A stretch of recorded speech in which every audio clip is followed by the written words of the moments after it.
Hey folks, Tiny Piper here with another YouTube video. As always, I want to thank you for joining me here on this windy day in Salt Lake City. Can barely keep my pipe lit, but we'll keep going.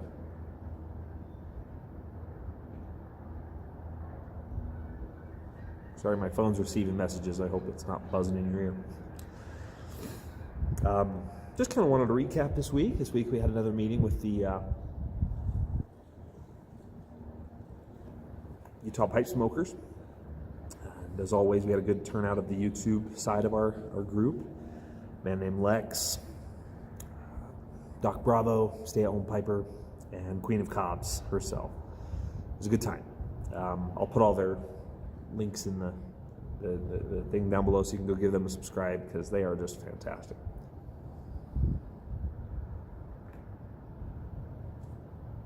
Good people to hang around.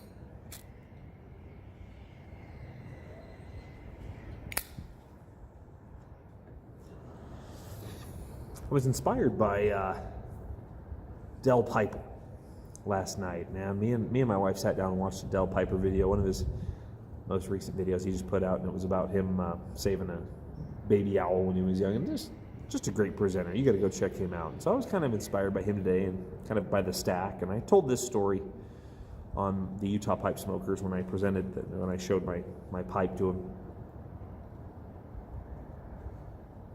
I've never named a pipe before.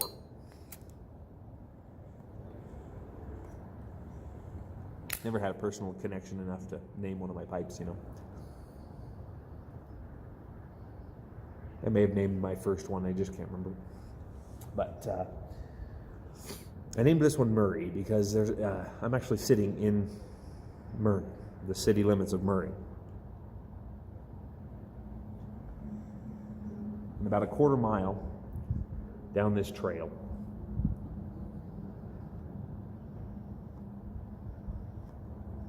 there stood the Murray smokestacks. They were two giant smokestacks, coal. I think they burned like lead and arsenic out of them. They were demolished back in the year 2000. They were actually on the historical registry, and it was kind of ticked a lot of people off, myself included, that they would knock these down, and they wanted to knock it down to build the new center hub for our local Intermountain Healthcare Hospital.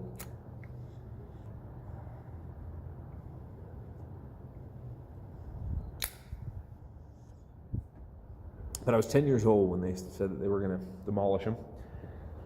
And I had always heard in my life growing up that my great-grandpa would haul coal from a city just probably, I'd imagine it was called Provo Canyon. So I'm sure you've heard of Provo, Utah.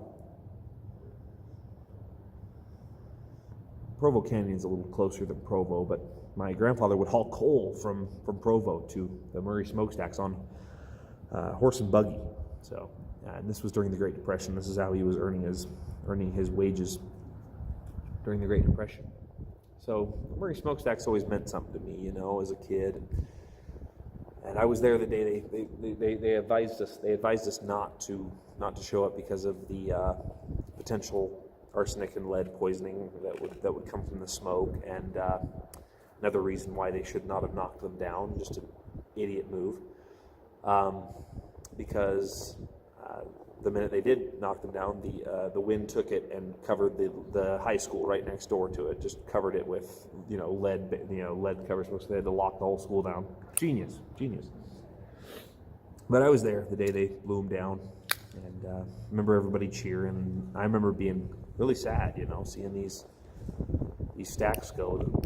It meant a lot to my grandfather. And, I'm sorry about the wind. I hope it's not messing with the microphone too much. I've got my scarf wrapped around it, so knitting has more properties and more.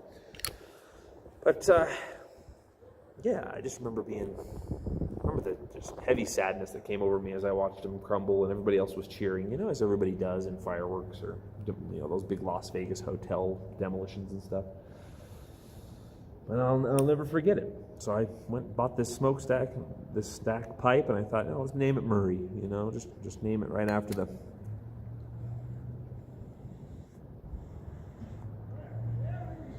place that meant so much to my childhood. Sorry, I got a dad playing with his kid over here, over here on the playground.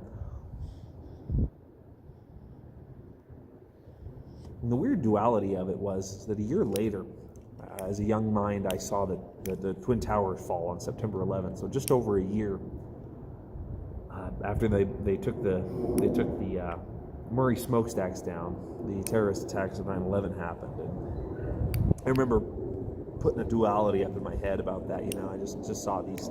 Sorry about the loud airplane. Jeez, that's low. I'm so sorry about this environment, guys. I figured it'd be quieter. But yeah, I remember there being a strange duality around that. You know, the 9/11 gave me these really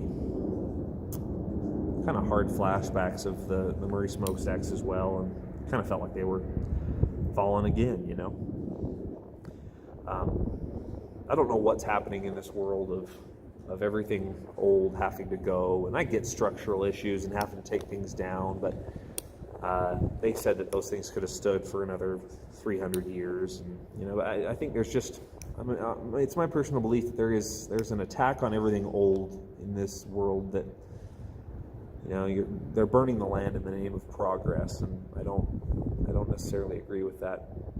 Hence why I pipe smoke. I'm going to keep this alive, even if it kills me. Yeah, I hope I didn't bring you down today with a kind of a somber story, but I figure it went well with the stack pipe, and it's just kind of a cloudy day here, so I figured it'd be, you know, it's okay to be somber. It's okay to be somber sometimes, and it's okay to don't worry about bringing other people down. That's their business, right? Hell's bells. I'm going to try to keep this lit.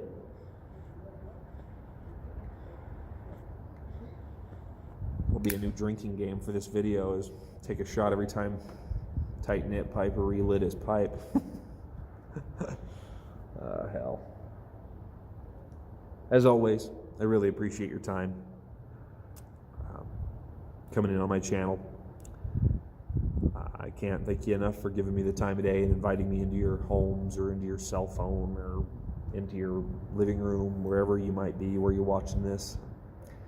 Hope you're having a great day, and if there's anything you take from this video, it's appreciate the old things too. You know, it's not necessarily looking back, it's cherishing our past and where we came from. I hope you've enjoyed our time together. I'm gonna see what I can salvage out of this bowl, and gosh, I should have brought my should have brought some more knitting and keep myself warm. As always, we'll see you on the next one. Have a great day.